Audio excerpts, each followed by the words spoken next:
Bonjour le beau monde, bienvenue sur Andy, dis-moi tout. C'est déjà la fin du mois de janvier et on n'a pas pu publier le nombre de capsules souhaitées.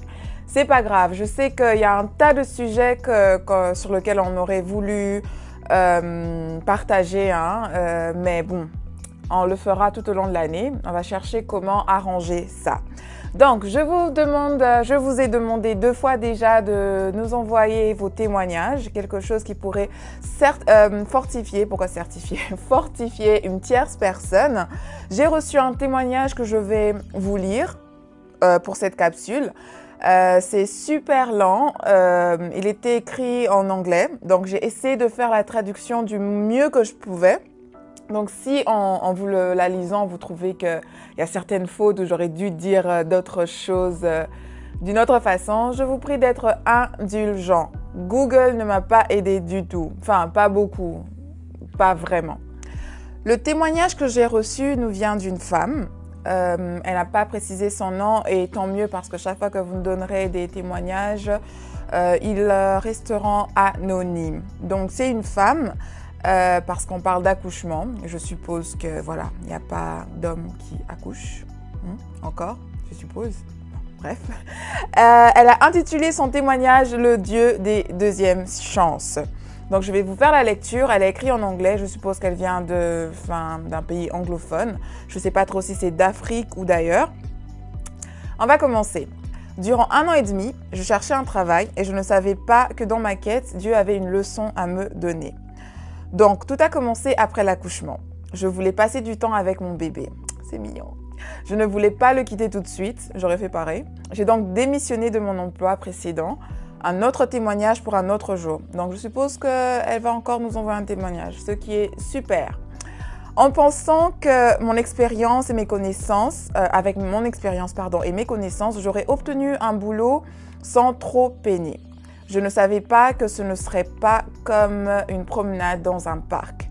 Dieu avait une autre façon de me donner mon emploi. Au bout de 10 mois, j'ai postulé pour la première fois et après l'interview, l'intervieweur, on va dire ça comme ça, m'a dit qu'il m'appréciait et qu'il me téléphonerait. J'étais très enthousiaste.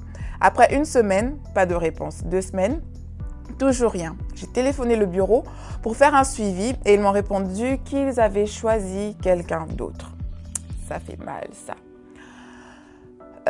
Et cela n'était que le début de nombreux autres refus. En 1 an et demi, j'ai posé près de 80 demandes d'emploi et ils ont tous été refusés pour différentes raisons. Soit parce que j'étais soi-disant trop qualifiée pour le poste ou ils m'ont simplement dit qu'ils iraient avec quelqu'un d'autre. Pourtant, dans toutes mes interviews, j'étais confiante avant et après. Après tant de refus, j'ai passé une période de dépression, ce qui est normal, je crois. 80, c'est grand quand même. J'étais en colère contre Dieu parce que j'avais prié, j'avais jeûné, je m'étais préparée pour ces entretiens. En gros, j'ai fait tout ce qu'une femme chrétienne pouvait faire et tout ce qu'une femme professionnelle pouvait faire pour avoir un travail, mais rien ne fonctionnait. Je pleurais jour et nuit. Ma foi a été ébranlée. Je comprends tout à fait. J'avais l'impression d'être emprisonnée dans un coin sans issue. Après de nombreuses tentatives de demande d'emploi, j'ai créé ma propre entreprise. Pendant ce temps, des gens se sont moqués de moi. Certains m'ont dit que j'ai laissé un bon travail pour faire ce genre d'entreprise. Elle n'a pas spécifié quel genre d'entreprise c'était. En espérant que c'était rien d'illicite. Cela me faisait tellement mal que je pleurais et demandais à Dieu pourquoi je devais passer par tant d'humiliation. Suis-je stupide? Ne suis-je pas assez intelligente? J'étais découragée et j'ai été persuadée que toutes mes demandes seraient rejetées avant même d'avoir passé l'interview. Jusqu'au jour où un homme de Dieu m'a appelé pour me dire qu'il me voyait occuper un très bon poste avec un bon salaire. Vraiment, le témoignage est super lent, donc ça sera que cette capsule, on ne fera que ça. D'accord? Où suis-je? Un bon salaire, voilà. Après avoir entendu cela, j'avais retrouvé mon courage et j'étais motivée. J'ai recommencé à postuler, mais pourtant rien n'a changé. Je me faisais encore rejeter, encore et encore. Cette fois, j'ai tellement été rejetée que j'ai demandé à Dieu de parler à son homme. J'ai demandé à Dieu de me parler. Je lui ai demandé pourquoi je devais subir cela. Je sens que j'ai l'impression que je ne suis pas assez intelligente pour qu'une personne puisse m'employer. Et j'étais fatiguée de faire quoi que ce soit. Je suppliais Dieu. Elle a écrit. Quelques mois plus tard, un autre serviteur de Dieu m'a appelé et m'a dit qu'il me voyait trouver un emploi. À ce moment-là, je commençais déjà à me lasser de ces prophéties. T'es pas la seule. Il y en a trop, des prophéties. Bref. Car je ne voyais aucun résultat. Ce qui est commun, ma sœur, t'en fais pas. Alors, je suis allée à Dieu. Et encore une fois, je lui ai dit pourquoi il continuait à parler à ses serviteurs. À dire à ses serviteurs que j'obtiendrai un bon boulot. Pourquoi est-ce que je ne l'ai toujours pas? Que je suis fatiguée et que ma foi est ébranlée. C'est ce qu'elle disait à Dieu. Elle disait encore à Dieu, pardon, s'il te plaît. En fait, elle vous voit Dieu. Enfin, quand j'ai traduit, j'ai vous voyez Dieu, chose que j'aurais pas dû faire. Enfin, certains vous voient, hein, je suppose, mais moi, mon père, je le tutoie. Donc, je tutoie aussi mon Dieu. S'il te plaît, donne-moi au moins un emploi pour mon 30e anniversaire. Ah, c'est une jeune maman. D'accord. Je t'en supplie. Et si tu me donnes pas cet emploi, je ne sais pas comment je survivrai. Ok. Quelques mois plus tard, c'était en juillet, mon mari, elle est mariée, mon mari m'a envoyé un texto avec un lien pour une offre d'emploi et m'a demandé d'essayer de postuler. À ce moment-là, j'avais déjà abandonné. Je lui ai dit d'accord, que je me renseignerais. Je ne l'ai jamais fait. Je n'aurais pas fait aussi. J'étais juste fatiguée et découragée. Quelques jours plus tard, il m'a demandé si j'avais postulé. J'ai dit non, que je ne l'avais pas fait. Il a quand même insisté que je le fasse. Je me suis dit que je le ferais juste pour le faire plaisir. Pour faire plaisir à qui? Pour lui faire plaisir. Désolée, c'est pas moi, c'est ça qui a une faute. Bref, alors j'ai postulé à cet emploi. Quelques jours plus tard, ils m'ont appelé pour planifier un entretien téléphonique. J'étais d'accord. Nous l'avions donc planifié. Le jour de l'interview téléphonique, j'étais prête, mais j'avais mal compris une chose. La chose la plus importante, l'heure. Ok. Il y avait un décalage horaire. Elle avait dit, elle vit dans une zone qui a 1 heure avant moi. Ouh là là, anglais. Ouais, 1 heure avant moi, on va dire ça comme ça. 1 heure avant moi. Alors qu'elle m'a dit 10 heures, à 10 heures sera l'interview. Moi, je m'étais préparée dans mon esprit que ce serait 10 heures de mon côté, alors qu'il était 9 heures ici. À ma grande surprise, elle a appelé à 9 heures. J'avais l'impression qu'elle avait appelé 1 heure plus tôt. Je n'étais pas prête. J'ai saisi rapidement mon ordinateur pour sortir mon CV, mon résumé, mais mon ordinateur ne s'allumait pas. Oh my God, l'horreur. J'étais distraite par cela et je ne faisais pas attention à ce que je lui disais. En gros, j'ai raté mon interview. Ce que je disais ne faisait aucun sens. Dans ma tête, je me demandais ce que je disais. Après le désastre de cette interview, elle a dit qu'elle allait me contacter après avoir mené d'autres interviews. Quand elle a raccroché, j'étais tellement en colère contre moi-même. Cette fois, je n'étais pas en colère contre Dieu. Je me suis laissée tomber moi-même. J'ai pleuré. Je me suis dit que j'avais tout gâché. Alors, j'ai appelé mon mari, je lui ai dit que je me suis trompée sur l'heure et à quel point j'étais fâchée contre moi-même. Il m'a dit que j'obtiendrai cet emploi, que je n'ai pas à m'inquiéter, que Dieu veut que je puisse compter sur lui et non sur mes connaissances ni mon expérience. Après lui avoir parlé, après qu'elle ait parlé à son mari, donc, j'ai appelé mon père spirituel. Je lui ai dit la même chose et il m'a répondu la même chose. Tu auras ce travail. Dieu veut que tu lui fasses confiance et ne fais pas confiance à tes connaissances ni à ton expérience. Après avoir parlé aux deux, à son mari donc et à son père spirituel, je me suis retournée à Dieu et j'ai dit à Dieu, s'il te plaît, je comprends la leçon, mais si ce travail est ce que tu avais en réserve pour moi, donne-moi, s'il te plaît, une seconde chance. Quelques semaines plus tard, la dame m'a rappelé. Amen! et m'a dit que j'étais programmée pour un deuxième entretien. J'étais excitée. Moi aussi, je suis excitée pour toi, du coup. Et cette fois, je savais que Dieu avait entendu ma prière et c'était ma deuxième chance. Le jour de ma deuxième interview, j'ai prié. J'ai déclaré aujourd'hui que je ne la passais pas avec mon expérience ou ma connaissance, mais avec la grâce et la faveur de Dieu et que sa volonté soit faite. Amen. En fait, c'est écrit Amen. C'est pas moi qui l'ai dit. Là, non, c'est vraiment écrit Amen. Je suis arrivée dans les lieux où j'ai rencontré 2 femmes et nous avons passé cet entretien. Cette fois-ci, ma confiance était d'un niveau supérieur. Saint-Esprit! Je ne comprenais pas que j'avais répondu avec une grande sagesse et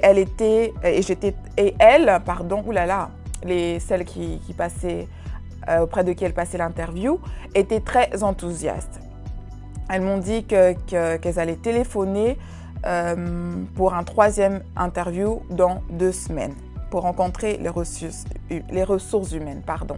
Je leur ai dit merci, je suis montée dans ma voiture, j'ai commencé à conduire et l'une d'elles m'a appelée, m'a dit de venir parce que son patron a été très impressionné et lui a dit que celle qui a écrit devait monter directement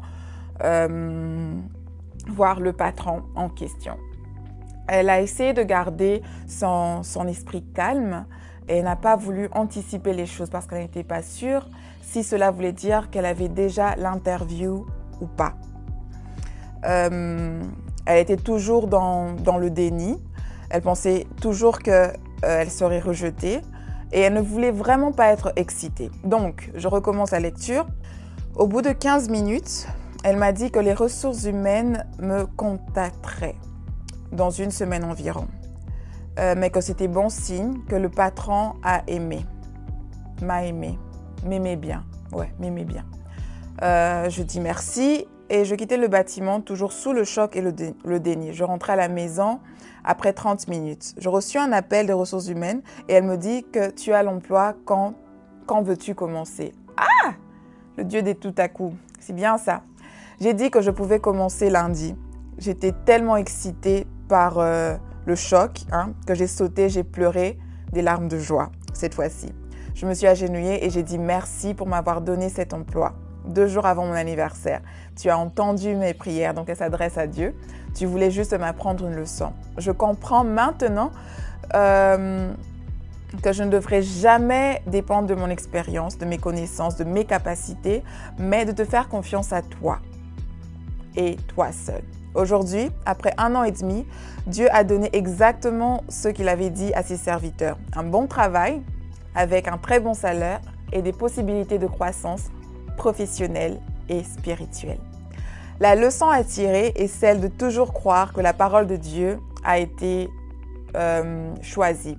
Et même si sa réalisation semble longue, vous devez croire en lui. Croire que l'endroit où il vous mène est plus grand que votre position actuelle. Amen. Comptez sur lui et lui seul, ni sur vos connaissances, ni sur votre expérience. J'espère que ce témoignage encouragera une personne qui a du mal à trouver un emploi ou quoi que ce soit dans la vie. Dieu m'a donné mon cadeau d'anniversaire et c'est mon travail. Il l'a fait pour moi, il peut le faire pour vous aussi. Ce témoignage est magnifique. C'est vrai que c'est la 2e fois que je le lis, la 3e fois que je le lis, mais je ressens toujours le même sentiment de joie, de réconfort en le lisant. J'espère qu'il vous sera bénéfique. Nous avons reçu qu'un seul témoignage, donc c'est pour ça que nous lisons qu'un seul témoignage pour cette capsule. Et je dis merci à cette jeune dame qui nous a fait confiance aussi et qui nous a permis de partager cela avec vous.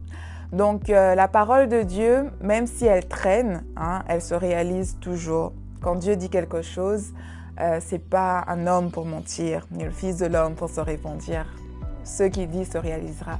La parole qui sort de sa bouche ne retournera jamais sans accomplir ce pourquoi il est sorti. C'est vrai qu'à un moment, il y a des prophéties qui dont on a l'impression ne se réalise pas. Mais quand ça vient de Dieu, ça vient vraiment de Dieu, tôt ou tard, ça se réalise toujours. Notre attitude aussi dans l'attente compte beaucoup. Hein. Il y a certains qui ont perdu leur bénédiction par manque de foi. Ou la vie, la chrétienté, la spiritualité est tellement complexe que si on n'a pas de relation avec Dieu, de un à un avec Dieu, on risque de se perdre dans ce qui doit être normal pour le monde. La relation normale, c'est celle que tu as avec Dieu. C'est lui qui te connaît, c'est lui qui sait ce qui est mieux pour toi. Et aussi, ce que je peux dire aussi avec les prophéties, c'est que elle doit te donner une certaine paix quand tu la reçois. Quand quelqu'un te dit quelque chose, il ne faut pas que ce soit quelque chose qui te trouble personnellement. Je ne veux pas dire que ça va toujours être « oui, tu seras prospère » ou quoi que ce soit. Hein. Ça peut être « fais attention à ceci ou à cela ». Mais quand tu la reçois, ça ne doit pas déranger ton âme. Okay? Donc, soyez très... Vous-même aussi demandez au Saint-Esprit l'esprit de discernement hein, parce que... souvent, une prophétie vient confirmer quelque chose que vous savez déjà. Donc, demandez l'esprit de discernement pour savoir exactement si cette parole-là vient de Dieu ou pas. Okay? Et encore une chose, vous êtes les prophètes de votre propre vie. Donc, vous pouvez déclarer des bénédictions pour votre propre vie. Votre mindset, votre façon de voir les choses, votre façon de vous voir vous-même est exactement ce qui va déterminer votre avancée. D'accord? Merci beaucoup, jeune dame. Je ne sais pas d'où tu nous viens, c'est pas spécifié. Je te dis merci, je vous dis merci. Hein, vous êtes maman. Je ne sais pas si c'est votre premier enfant ou votre deuxième, mais souvent, je suppose que votre premier si vous avez décidé de quitter le travail aussi longtemps. Bon, je suppose, hein, je ne sais pas, ou peut-être l'accouchement était difficile, mais quoi qu'il en soit, merci beaucoup. Et à vous autres, je vous dis à très bientôt. On va tourner notre capsule, donc ça ne va pas traîner. Je vais essayer de poster le plus jusqu'à la fin de janvier. Grand merci à Johan Prod. Pour le montage. Il me fait toujours rire chaque fois que je dis ça. Merci à Johan Prod. Et vous, n'oubliez pas d'envoyer vos témoignages. Ne vous inquiétez pas, c'est totalement anonyme. Mon email adresse est inscrit en barre d'infos, en bas. D'accord? Gros bisous!